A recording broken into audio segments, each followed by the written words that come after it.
Aujourd'hui, nous allons plonger au cœur d'une affaire qui a secoué tout un pays. Evelyn Mae Boswell, une petite fille disparue dont l'histoire a captivé et bouleversé des milliers de personnes. Mais derrière cette disparition, des secrets, des mensonges ainsi que des mystères se cachent. Qui est responsable et pourquoi une famille, censée être un refuge, s'avère-t-elle être le terrain de cette tragédie? Restez bien avec nous car aujourd'hui, nous allons tenter de démêler les fils de cette histoire énigmatique. Et vous verrez que parfois, la vérité est bien plus sombre que ce que l'on pourrait imaginer. Bonjour à tous et bienvenue dans cette nouvelle vidéo où aujourd'hui nous allons traiter du cas de Evelyn Boswell et j'espère que cette affaire est encore inconnue pour vous. Mais avant de commencer, comme d'habitude, si le contenu de notre chaîne vous plaît, n'hésitez pas à mettre un petit like, des commentaires, vous abonner juste en dessous si ce n'est toujours pas fait. Et sans plus tarder, c'est parti pour cette nouvelle vidéo.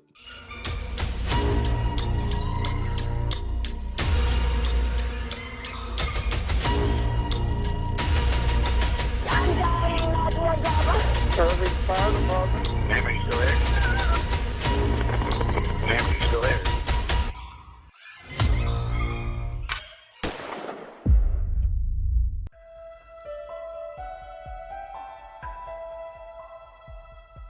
Angela Boswell, la grand-mère d'Evelyn, avait marqué le début de sa vie de famille très jeune.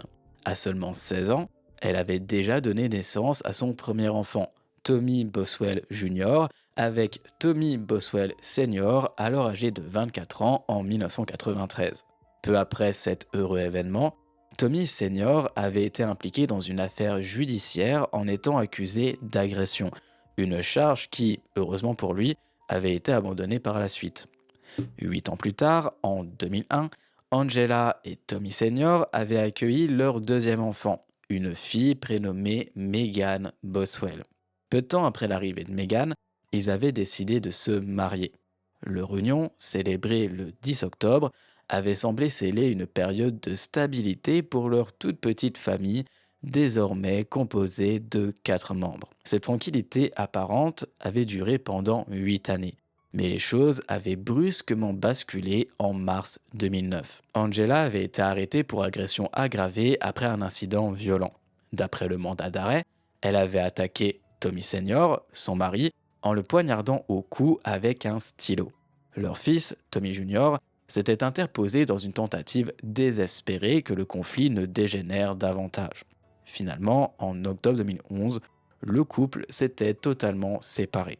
Cependant, malgré cette rupture, ils avaient tout de même décidé de continuer à cohabiter sur le même terrain familial. Bien que résidant dans des maisons différentes, ils partageaient toujours la même propriété.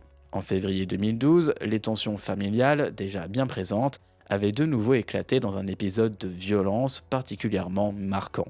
Tommy Boswell Sr. et son fils aîné, Tommy Jr., alors âgé de 18 ans durant cette période, avaient été arrêtés et inculpés de tentative de meurtre. Cet incident avait été déclenché par une confrontation avec le nouveau compagnon d'Angela, l'ex-femme de Tommy Senior, ce qui avait rapidement dégénéré en une altercation violente. D'après les documents judiciaires, Tommy Jr. s'était rendu chez sa mère où il avait frappé à la porte à plusieurs reprises. Faute de réponse, il avait alors décidé de briser une vitre afin de s'introduire dans la maison. Une fois à l'intérieur, il s'était confronté au petit ami d'Angela, le sommant de quitter les lieux sur le champ. Ce dernier, sans chercher à escalader la situation déjà bien tendue, s'était exécuté et avait commencé à s'éloigner en direction de l'allée. C'est alors qu'il avait aperçu une camionnette foncer droit sur sa direction. Au volant de ce véhicule se trouvait Tommy Boswell Sr. lui-même. Sans ralentir, Tommy avait percuté l'homme avec le véhicule, le projetant violemment au sol.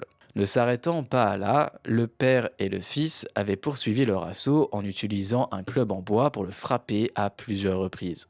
La victime, malgré ses blessures, avait réussi à s'échapper de peu et à contacter les forces de l'ordre. Les deux agresseurs avaient alors été rapidement appréhendés et accusés de tentative de meurtre. Toutefois, face à des négociations judiciaires, ils avaient plaidé coupables à une accusation réduite d'agression aggravée. En fin de compte, ils avaient tous deux écopé d'une simple probation, une sentence qui, bien qu'officielle, avait probablement laissé un goût amer au petit ami d'Angela, désormais très probablement son ex. Cet événement n'avait fait que renforcer la réputation de Tommy Senior comme étant une pomme pourrie. Une seule erreur peut être excusée, Mais dans son cas, les incitants étaient multipliés. À peine 5 mois après cette arrestation, en juillet 2012, il avait de nouveau été interpellé, cette fois pour des accusations d'agression domestique, d'enlèvement et de simple possession de substances illicites. Là encore, il avait échappé à une peine de prison et avait reçu une probation, une décision que beaucoup auraient pu juger trop clémente étant donné la gravité de ces accusations. Bien qu'Angela et Tommy Senior se soient séparés en 2011, ils n'avaient jamais officialisé leur divorce. Ce n'est qu'en novembre 2014 qu'Angela avait finalement mis fin à leur mariage tumultueux en déposant une demande de divorce, mettant ainsi un terme officiel à cette union plus que chaotique. 4 ans plus tard, le 21 novembre 2018, un rayon de lumière avait illuminé cette famille mouvementée avec la naissance d'Evelyn Mae Boswell. La petite fille était née de l'union de Megan Boswell, alors âgée de 17 ans, et d'Ethan Perry. Evelyn était décrite par ses proches comme une enfant adorable et souriante. Avec ses cheveux blonds et ses grands yeux bleus, elle avait conquis le cœur de tous ceux qui la rencontraient. Elle était pleine de vie, joyeuse et captivée par la chanson Baby Shark, tout comme d'ailleurs de nombreux enfants à cette époque. Revenons maintenant au point de départ de cette affaire tragique, maintenant que vous avez un petit peu le background familial. Le 19 février 2020, une alerte Amber avait secoué toute la communauté locale, apparaissant sur les téléphones des habitants afin de signaler la disparition d'Evelyn Boswell, alors âgée de seulement 15 mois.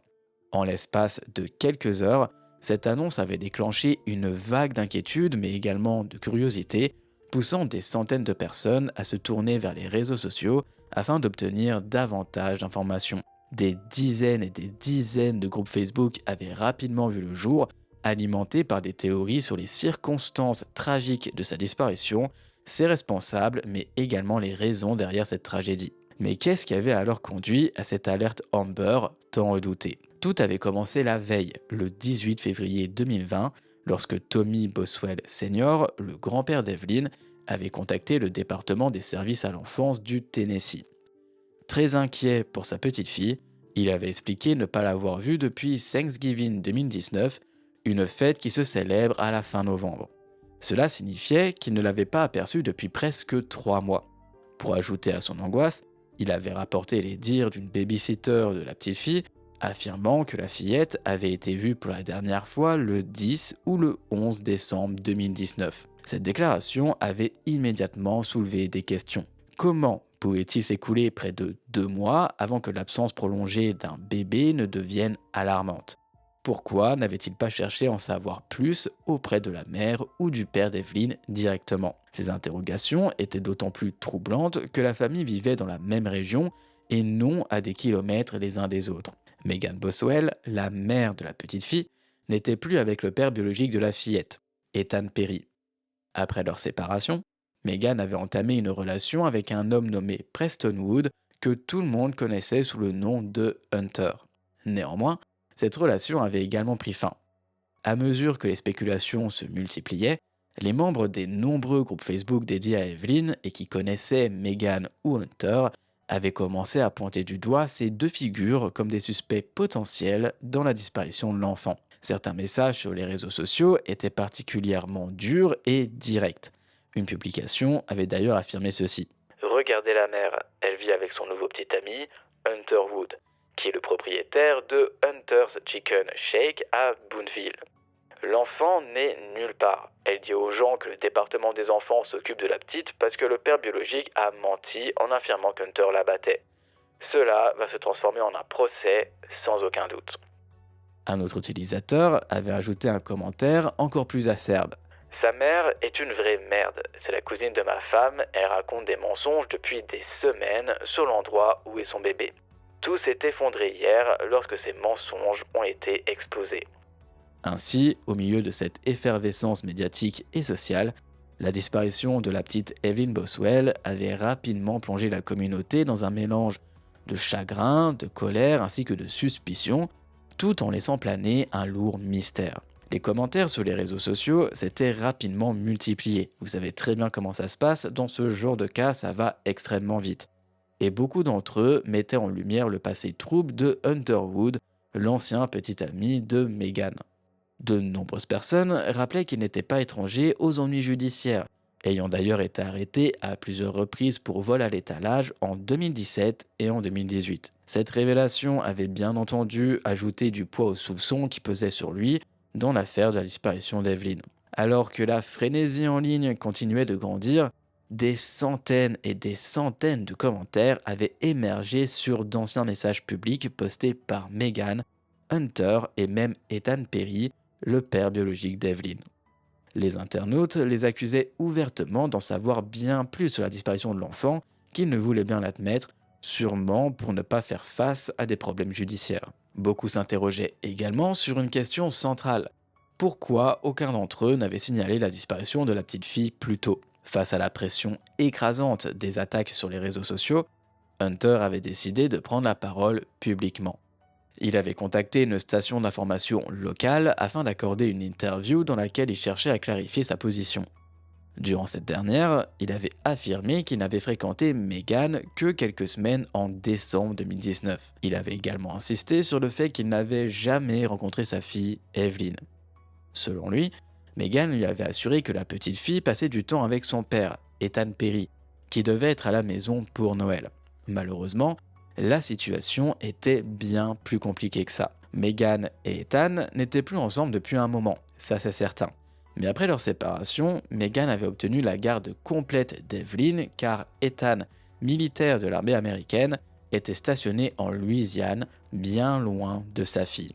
Alors que l'affaire d'Evelyn prenait de l'ampleur et attirait de plus en plus l'attention du public, Ethan avait décidé de faire plusieurs déclarations publiques sur Facebook, suppliant quiconque ayant des informations de les partager avec lui ou avec les autorités. Dans l'un de ses messages, il avait écrit ceci. « Je ne peux pas en dire beaucoup plus pour le moment. Si quelqu'un sait quelque chose, veuillez m'envoyer un message. » De son côté, Ashley, la partenaire de Tommy Boswell Sr., avait également pris la parole pour défendre son compagnon et donner sa version des faits. Elle avait publié un très long message sur Facebook dans lequel elle avait expliqué que Meghan avait volontairement décidé d'emménager avec Hunter dans le sous-sol de son père. Elle avait aussi insisté sur le fait que Tommy Senior n'avait pas expulsé Meghan, mais lui avait simplement indiqué qu'il louerait la maison à quelqu'un d'autre si elle ne souhaitait plus y vivre. Dans le même message, Ashley avait même accusé Meghan de comportement irresponsable, mentionnant notamment une voiture rouge pour laquelle Tommy Senior lui aurait donné près de 20 000 $. Pourtant, Meghan avait apparemment pris un privilège sur cette voiture sans raison valable, malgré l'aide financière que Tommy Senior lui apportait régulièrement.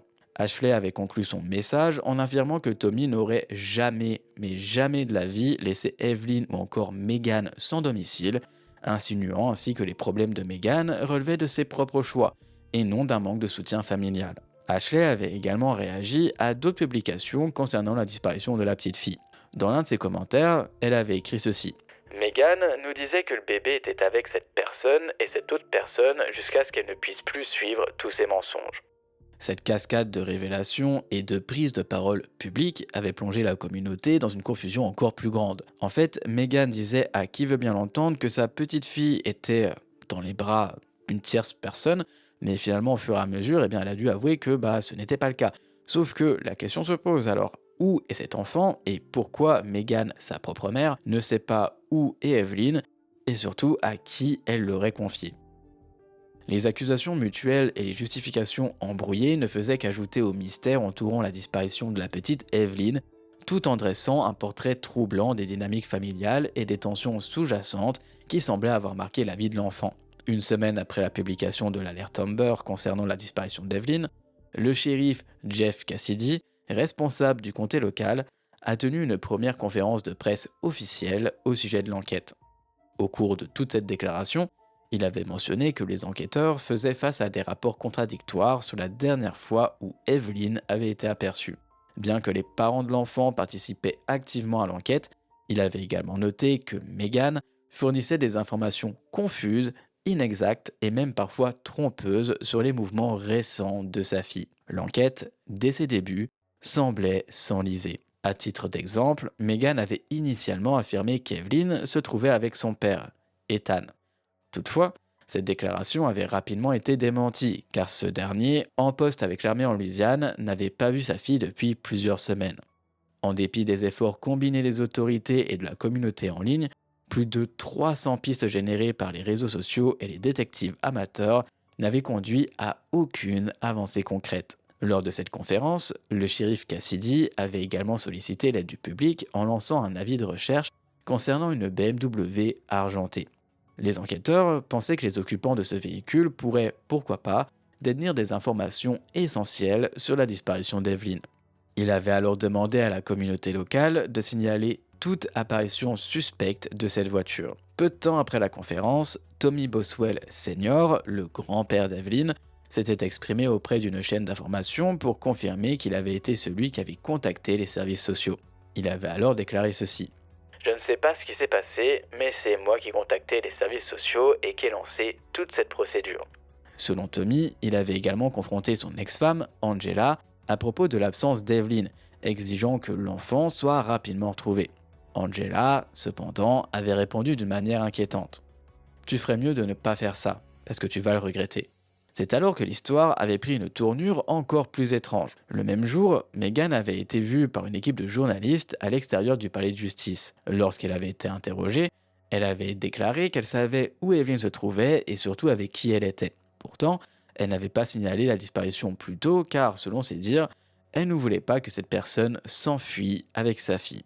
Donc, si vous êtes complètement perdu et que vous trouvez cette affaire complètement louche, je vous rassure, c'est tout à fait normal. Meghan avait cependant ajouté qu'elle faisait confiance à la personne en question pour s'occuper de sa fille. Donc c'est quand même très contradictoire puisque sa fille n'est pas avec elle, elle sait selon elle où elle se trouve et avec qui. Elle n'a pas signalé sa disparition parce que si elle l'avait fait, la personne en question aurait pris la fuite avec son enfant et donc ça la faisait peur, ce qui est tout à fait normal. Toutefois, elle répète quand même qu'elle fait confiance à cette personne pour s'occuper de sa fille. Ça n'a vraiment aucun sens. Quoi qu'il en soit, quelques heures plus tard, la fameuse BMW avait été localisée dans l'état voisin de la Caroline du Nord. Les deux occupants du véhicule avaient été arrêtés pour vol, mais Evelyn n'était malheureusement pas avec eux. Les suspects n'étaient autres qu'Angela Boswell, la grand-mère d'Evelyn, et son nouveau petit ami, William McLeod. La découverte de leur implication avait soulevé encore plus de questions sur le rôle de la famille dans cette affaire complexe. Il avait ensuite été révélé que le véhicule appartenait finalement à la mère de Hunter, l'ancien petit ami de Meghan. La voiture était censée être vendue à Meghan et Angela, mais au lieu de payer, ces dernières en avaient simplement pris possession. Lorsqu'elles avaient cessé de répondre aux appels de la propriétaire, celle-ci avait signalé la voiture comme volée. Cette situation soulevait de nombreuses interrogations. Pourquoi Angela et William se trouvaient-ils dans un autre état, loin de leur domicile, alors que leur petite fille était portée disparue? Leur comportement étrange et la découverte de ce vol avaient amplifié la suspicion qui pesait sur eux. L'implication croissante des membres de cette famille tissait une toile complexe de mensonges, de contradictions et de mystères. L'affaire Evelyn Boswell, bien que déjà troublante, devenait de plus en plus difficile à démêler, à mesure que de nouveaux éléments venaient compliquer l'enquête. Les enquêteurs étaient désormais confrontés à un réel puzzle où chaque pièce semblait introduire davantage de confusion, laissant planer le doute sur la véritable histoire derrière la disparition de cette fillette. Et bien entendu, sur les réseaux sociaux, il y avait énormément de rumeurs, de théories, et ça ne faisait qu'augmenter au fur et à mesure que l'enquête se déroulait. De nouvelles théories surgissaient constamment. Une fameuse rumeur courait comme quoi Meghan se serait débarrassée de son enfant, Evelyn, parce que justement elle était enceinte d'un nouveau bébé. Tandis que d'autres avançaient des accusations encore plus choquantes. Une rumeur particulièrement virulente suggérait que Meghan et sa famille appartenaient à une communauté rom et qu'Evelyn avait été vendue ou confiée à une autre communauté de Roms. Quelques semaines après qu'Evelyn ait été officiellement portée disparue, Meghan a publié un post troublant sur son profil Facebook. Ce post comprenait plusieurs photos de sa fille, Evelyn, certaines en compagnie de ses parents et d'autres pas du tout. Toutes ces photos présentaient un message à l'aide et le message disait « Voici d'autres photos d'Evelyn. S'il vous plaît, partagez et aidez-moi à retrouver mon bébé. C'est le bébé le plus doux que vous rencontrerez jamais. Et elle sourira et voudra vous serrer dans ses bras lorsque vous la verrez. Environ 60 cm de haut, 12,7 kg, cheveux blonds sable et yeux bleus. Ce post paraissait en totale contradiction avec une déclaration précédente de Meghan à la presse. Rappelons qu'elle avait affirmé savoir où se trouvait sa fille, mais qu'elle n'avait pas signalé sa disparition plus tôt par crainte que la personne en question ne prenne la fuite avec l'enfant, mais qu'après tout, elle faisait quand même confiance en cette personne. Les utilisateurs de Facebook ont rapidement réagi à cette publication, implorant Meghan de révéler tout ce qu'elle savait aux enquêteurs. Lorsque l'un d'eux lui a demandé le nom de la babysitter qui avait vu Evelyn pour la dernière fois autour du 10 ou du 11 décembre, Meghan a répondu qu'elle ne pouvait pas partager cette information, affirmant que cela pourrait nuire à l'enquête. Plus tard, elle a ajouté que, selon elle, sa mère Angela avait Evelyn et que les enquêteurs tentaient de comprendre ce que cette dernière avait fait. Meghan a d'ailleurs écrit ceci. Je crois honnêtement qu'elle laisse quelqu'un la garder pour me faire peur parce que je sais comment est ma mère. Le TBI a une piste dont je ne peux pas discuter tant qu'elles ne l'ont pas vérifiée.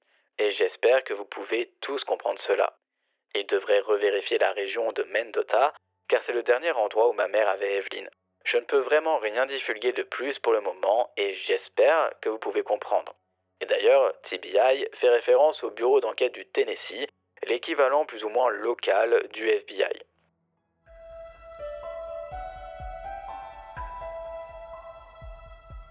La tournure publique qu'avait pris l'affaire d'Evelyn Boswell sur les réseaux sociaux était presque irréelle. Comme si l'enquête elle-même se jouait finalement sur Facebook et tout autre réseau social. Meghan continuait d'interagir avec les internautes, répondant sporadiquement à leurs commentaires. Lorsqu'un utilisateur lui a suggéré de passer un test de polygraphe, insinuant que cela n'affecterait pas son éventuelle grossesse avant qu'elle ne soit avancée, Meghan a réagi en demandant à quel stade une grossesse pourrait être affectée par un tel test. Avant que quiconque n'ait le temps de digérer cette étrange réponse, Meghan a posté une autre déclaration publique. Et cette fois-ci, elle annonçait ceci. Ce soir, à 23h, il y a une interview importante concernant Evelyn sur WGHL. S'il vous plaît, partagez ceci et faites passer le mot. La confusion et les spéculations n'ont fait que croître après cette annonce. Les internautes se demandaient quelle nouvelle révélation Meghan pourrait apporter et surtout si cette déclaration serait enfin cohérente ou simplement une autre tentative de détourner l'attention. À 23h, l'interview tant attendue avec WGHL, la chaîne d'information locale, a enfin été diffusée. Meghan est alors apparue à l'écran, accompagnée de Christy Bloom, la mère de son ancienne meilleure amie, décédée tragiquement des années auparavant. Christy lui tenait la main avec un air de soutien, tandis que Meghan s'adressait aux journalistes. Lors de l'interview, Meghan a affirmé que les enquêteurs lui avaient demandé de passer un test au polygraphe, mais qu'elle n'avait pas pu le faire à cause de sa grossesse. Elle a ensuite déclaré que sa mère, Angela Boswell, avait emmené Evelyn dans le terrain de camping situé à Mendota, en Virginie. Selon Meghan, Evelyn séjournait dans un camping-car argenté avec une personne non identifiée. Elle a assuré avoir fourni cette information aux forces de l'ordre, mais que celle-ci avait refusé de fouiller le camping, prétendument parce que ne la croyait pas. Meghan a conclu avec une déclaration dramatique, disant qu'elle irait elle-même chercher Evelyn si le bureau d'enquête du Tennessee ne le faisait pas. Cependant, peu de temps après l'interview, Christy Bloom, la femme qui tenait la main de Meghan à l'antenne, a partagé un message incendiaire sur Facebook, taguant Meghan directement. Voici ce qu'elle a écrit. Meghan, tu es sur le chemin du retour au poste de police maintenant, entre de bonnes mains. Je dirais juste, des 2 jours que j'ai passés avec toi, que tu n'as fait que me mentir. Et je suis la seule personne qui t'a soutenu, et je ne comprends pas pourquoi tu sembles ne pas te soucier davantage de l'endroit où se trouve Evelyn. Si tu veux un avenir quelconque, tu dois dire ce qui s'est réellement passé et arrêter de changer ton histoire, sauf si c'est pour dire la vérité. Au fait, tu n'es pas enceinte, tu n'es pas allé chez le médecin, et il n'y avait pas de vitamine prénatale confisquée. C'est le TBI lui-même qui me l'a dit. Ton histoire ne tient pas debout. Pendant 2 jours, je n'ai pas pu commenter ici, mais je t'ai soutenu. Je te soutiens toujours, je te connais depuis que tu étais la meilleure amie de ma fille. Tu as menti à un tel point que les enquêteurs ne veulent même plus te parler. Si tu es innocente, ton avenir est en jeu. Je ne pense pas que tu aies blessé Evelyn, mais je crois que tu sais ce qui s'est passé ensuite. Tu dois leur dire où elle est, et je sais que tu le sais. Les internautes étaient bien évidemment sidérés. Qu'est-ce qui avait bien pu se passer entre Christy et Meghan pour qu'il y ait ce message ?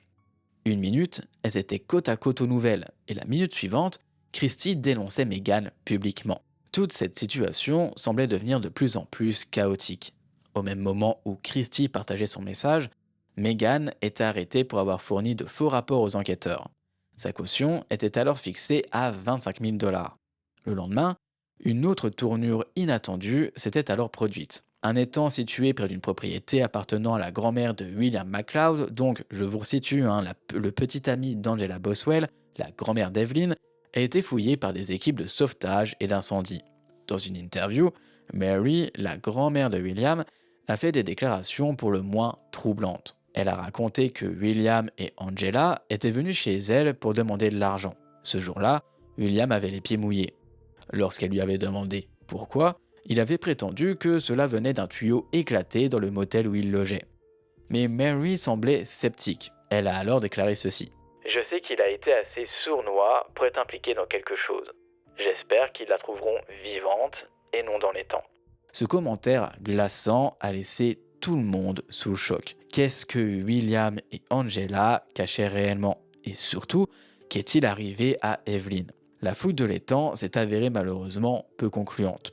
Bien qu'Evelyn n'ait pas été retrouvée, les enquêteurs n'étaient pas entièrement convaincus qu'elle n'y était pas pour autant.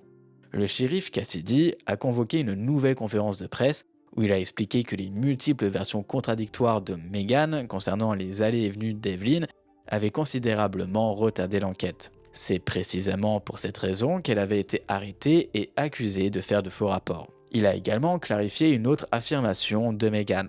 Contrairement à ce qu'elle prétendait, les enquêteurs ne lui avaient jamais demandé de passer de tests polygraphiques. En fait, le bureau du shérif ne disposait tout simplement pas de l'équipement nécessaire pour effectuer un tel test qui devrait être demandé et administré par le bureau d'enquête du Tennessee. Concernant la rumeur selon laquelle Meghan était enceinte, le shérif a déclaré ceci. Je ne peux ni confirmer ni nier sa grossesse. Ce que je peux vous dire, c'est que le personnel médical de la prison suit de très près les détenues enceintes pour des raisons évidentes. Le lundi 24 février, il y avait 4 détenues enceintes, et le mardi 25 février, il y avait encore 4 détenues enceintes. Ce même jour, à 17h, la police d'une ville en Caroline du Nord a reçu un tuyau affirmant qu'Evelyn avait été aperçue avec Angela et William dans un KFC quelques semaines plus tôt. Cette piste a alors conduit les autorités à fouiller une maison mobile située sur une propriété appartenant au frère de Meghan, Tommy Jr. La maison ainsi que le terrain ont été minutieusement fouillés et des objets non identifiés ont alors été collectés. Pendant ce temps, Angela, arrêtée pour le vol de la BMW, a été relâchée sous caution avec une condition. Elle devait porter un bracelet électronique à la cheville. Au total, 700 signalements avaient été reçus concernant Evelyn. Pourtant, malgré ces centaines de signalements concernant la petite fille, aucun d'eux n'avait abouti à de nouvelles informations concrètes. La disparition de cette dernière demeurait un mystère tragique et personne ne savait si elle était encore vivante ou non. Le 26 février 2020, Meghan a comparu devant le tribunal pour demander une réduction de sa caution de 25 000 $ à 10 000 $. Sa requête a évidemment été rejetée pour être sûr qu'elle reste derrière les barreaux et une nouvelle audience a été fixée au 8 mai 2020. Quelques jours plus tard, le 4 mars 2020, William, arrêté en même temps qu'Angela lors de l'affaire de la BMW volée, a lui aussi comparu devant le tribunal pour des accusations de vol de véhicule. Lors de son audience, il est apparu souriant, soufflant des baisers à Angela, qui attendait elle aussi son tour devant le juge. William a été libéré sous les mêmes conditions qu'Angela, le port d'un bracelet électronique. Une nouvelle date d'audience a ensuite été fixée pour lui au 24 mars 2020. Puis, le 6 mars, l'enquête a pris un tournant macabre. Les forces de l'ordre ont été vues fouillant une autre propriété appartenant à la famille de Meghan. Plus tard, dans la journée, le bureau du shérif a annoncé avoir retrouvé des restes présumés de la petite fille dans un hangar situé sur la propriété précédemment fouillée de la famille. Cette découverte aurait été rendue possible grâce à un appel du père de Meghan qui avait conseillé aux enquêteurs d'inspecter la propriété plus attentivement. Après cette terrible annonce, une vague d'émotion a submergé toute la communauté locale. Les habitants se sont alors rassemblés sur les lieux pour rendre hommage à Evelyn, laissant des peluches, des ballons et des fleurs en son honneur. après la découverte des restes de la petite fille, le procès de Meghan a été reporté au 9 mars. Lors de l'audience, la caution de cette dernière a été portée à 150 000 $. Les enquêteurs ont révélé de nouveaux éléments concernant ce qu'ils avaient trouvé lors de la fouille de la propriété familiale. Parmi les articles découverts figuraient notamment des vêtements correspondant à la description de ce que Evelyn portait lorsqu'elle a été vue pour la dernière fois, ainsi que des jouets et d'autres vêtements appartenant à l'enfant. Le mémorial de cette dernière, qui avait rapidement pris de l'ampleur, a fini par déborder sur la propriété d'un voisin. Ce dernier a demandé que tout soit déplacé de son terrain. Les organisateurs du mémorial ont alors accédé à cette demande et ont déplacé les objets. Ils ont également fait don de tous les animaux en peluche à différents hôpitaux pour enfants, une façon touchante d'honorer la mémoire de la petite. Toutefois, en raison de l'énorme attention médiatique entourant son cas, le procureur de district a scellé le rapport d'autopsie pour éviter que la cause de décès ne soit divulguée dans l'immédiat. Le même jour, Angela Boswell a accordé une interview à un journal local, dans laquelle elle a affirmé qu'elle n'avait pas vu Evelyn depuis septembre 2019, après une dispute avec Meghan. Elle a également révélé qu'elle avait entendu dire qu'Evelyn avait été retirée de la garde de Meghan et placée en famille d'accueil.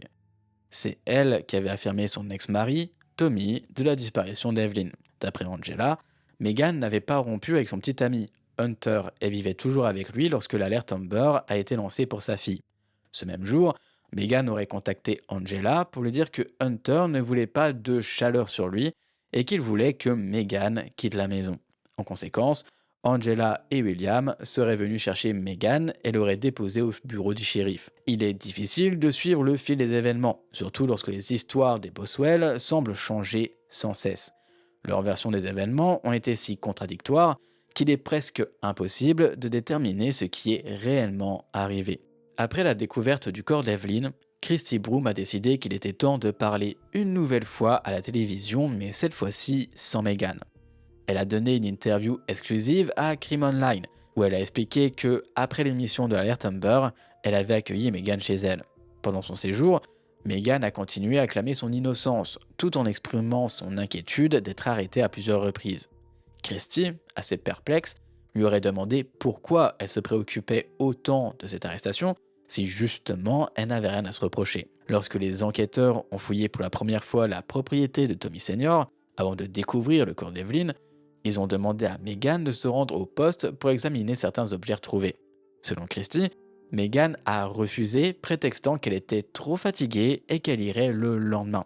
Cette même nuit, Meghan aurait fait pipi au lit. Ce genre de comportement, notamment en cas de stress intense, est souvent un signe de grande anxiété.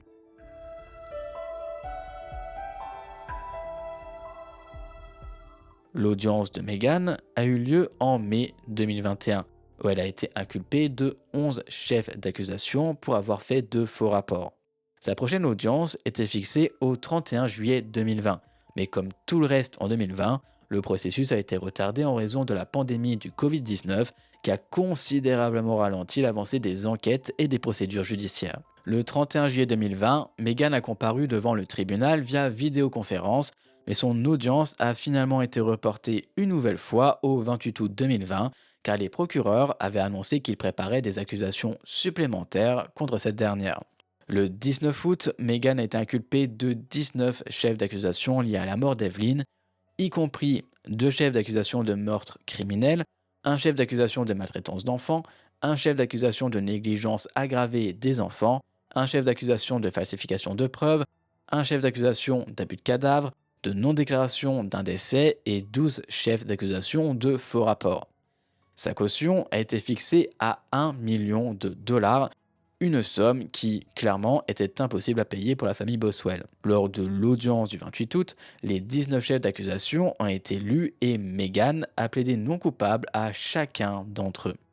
Après 1 an d'examen des preuves, le procès de Meghan a finalement été fixé au 26 septembre 2022. L'agent spécial du TBI, David Gratz, a témoigné au tribunal que Meghan lui avait déclaré en février 2020 qu'Evelyn était décédée dans un accident pendant qu'elle dormait toutes les deux avec son petit ami. Selon Meghan, le petit ami s'était retourné sur Evelyn dans leur sommeil et lorsqu'ils se sont réveillés, ils ont découvert qu'elle ne respirait plus. Cependant, Megan a affirmé qu'elle ne savait pas où se trouvait le corps de cette dernière. Un autre agent spécial du TBI, Brian Fraley, a témoigné que lors de la fouille du hangar sur la propriété de Tommy Senior, il avait découvert le corps d'Evelyn dans un conteneur à l'intérieur d'une vieille maison de jeu. Le corps de la fillette était soigneusement enveloppé dans une couverture à l'intérieur d'un sac noir. Le médecin légiste a déterminé que la corde d'Evelyn était l'asphyxie. De manière tragique, il semble qu'elle ait été vivante lorsqu'elle a été enveloppée dans une couverture et placée à l'envers dans un conteneur où elle a ensuite été étouffée par la couverture. Le pathologiste a décrit la scène comme suit. Evelyn a été en quelque sorte comprimée dans la boîte dans une position semblable à un accordéon. Il y avait une grave surextension de sa tête et de son cou, une extension extrême. La couverture n'était pas simplement posée autour de son corps, elle était étroitement enroulée pour l'empêcher de respirer. Des empreintes de la couverture étaient visibles sur la peau d'Evelyn. En raison du stade avancé de décomposition du corps, le médecin légiste n'a pas pu déterminer si Evelyn avait subi un traumatisme émoussé ou non. Cependant, il a exclu la possibilité que la mort d'Evelyn soit survenue de manière accidentelle, comme l'avait prétendu Megan, à savoir que son petit ami s'était accidentellement roulé sur elle pendant leur sommeil, l'étouffant ainsi. Le médecin légiste a affirmé qu'il s'agissait, à son avis, d'un homicide intentionnel à 100%. Pendant le procès, Megan a demandé à changer d'avocat, prétextant qu'elle et son avocat commis d'office avaient des différences d'opinion. Il semblait qu'elle avait pris conscience que sa culpabilité était de plus en plus évidente. Le juge a rejeté sa requête, mais a indiqué que tout problème supplémentaire concernant cette relation serait alors pris en compte. Le 19 octobre 2022, l'avocat de Megan a officiellement déposé une requête afin de se retirer de l'affaire, affirmant que leur relation avocat-client s'était détériorée au point où il n'était plus capable de la représenter de manière efficace et zélée. Cette fois-ci, la requête a été acceptée et le procès a été reporté au 6 février 2023. Cependant, lorsque Megan a obtenu un nouvel avocat, le juge a obtenu qu'il lui fallait plus de temps pour étudier les preuves et l'affaire a donc été reprogrammée pour le 3 février 2025. Les photos de la scène du crime, qui sont extrêmement graphiques et perturbantes, pourraient potentiellement influencer les membres du jury de manière émotionnelle. Par conséquent, le juge a décidé que seules certaines de ces photos seraient autorisées comme preuve lors du procès. Lorsque le procès de Megan reprendra, ce sera pratiquement le 5e anniversaire de la mort d'Evelyn. La sélection du jury doit normalement commencer en décembre 2024, avant la date du procès en février qui se déroule donc dans un mois. Megan est-elle responsable de la mort de son bébé? Sans connaître les preuves exactes que l'accusation présentera et les arguments de la défense, il est plutôt difficile de se prononcer. Cependant, les nombreuses déclarations contradictoires de Megan concernant les déplacements d'Evelyn alimentent évidemment les soupçons. Espérons que, d'ici février 2025, justice sera rendue pour Evelyn Mae Boswell. Évidemment, je reste à l'affût de toute nouvelle concernant cette enquête. J'ai hâte de savoir ce qui va se passer durant le procès. Je voulais de base attendre que cette affaire soit complètement terminée pour vous la faire, sauf que à tout moment, nous ferons face encore une fois à des retards de procès et ce qui s'ensuit. Donc, je voulais pas attendre 6 mois au cas où, donc je vous la fais maintenant. Si vraiment je vois que tout le procès est vraiment dingue, soit je vous ferai une vidéo update avec exclusivement le procès et tout ce qu'on a appris lors de ce dernier concernant cette affaire, soit je vous referai totalement l'enquête puisqu'il y aura probablement de nouvelles choses que l'on saura et donc qui pourront être ajoutées à cette vidéo. J'espère en tout cas que cette affaire était encore inconnue pour vous et n'hésitez pas à me dire dans les commentaires ce que vous pensez de cette affaire, si vous pensez que Megan est responsable ou non du meurtre de sa fille. Et effectivement, puisque nous n'avons pas toutes les preuves en notre possession, c'est un petit peu compliqué de se faire un avis, mais personnellement, vu ce que l'on sait, ça me suffit amplement pour me dire que soit Megan, soit son petit ami Hunter, voire même les deux, sont responsables de la mort de Evelyn et on espère en tout cas que justice lui sera rendue. Avant de clôturer cette vidéo, j'espère que ce nouveau décor vous plaît. Alors le micro normalement se met comme ça. Il sera remis correctement pour la prochaine vidéo. J'ai encore quelques bugs. J'ai eu encore un peu de mal à mettre correctement la caméra et tout ce qui s'ensuit. J'ai même oublié voilà, d'allumer cette petite lampe. En plus, le pire étant que je l'avais dit qu'il fallait que je pense à l'allumer quand je l'ai vu et je ne l'ai pas fait. Donc j'espère en tout cas que ce décor vous plaît. S'il y a quelques trucs à modifier, n'hésitez pas à me le dire dans les commentaires et je ferai en sorte que ce sera mieux pour la prochaine fois. Et je vous souhaite à tous et à toutes une bonne année 2025 en espérant qu'elle soit pleine de réussite et de bonne santé pour vous tous. Et on se retrouve très prochainement pour une nouvelle vidéo. Prenez soin de vous, à très bientôt. Ciao.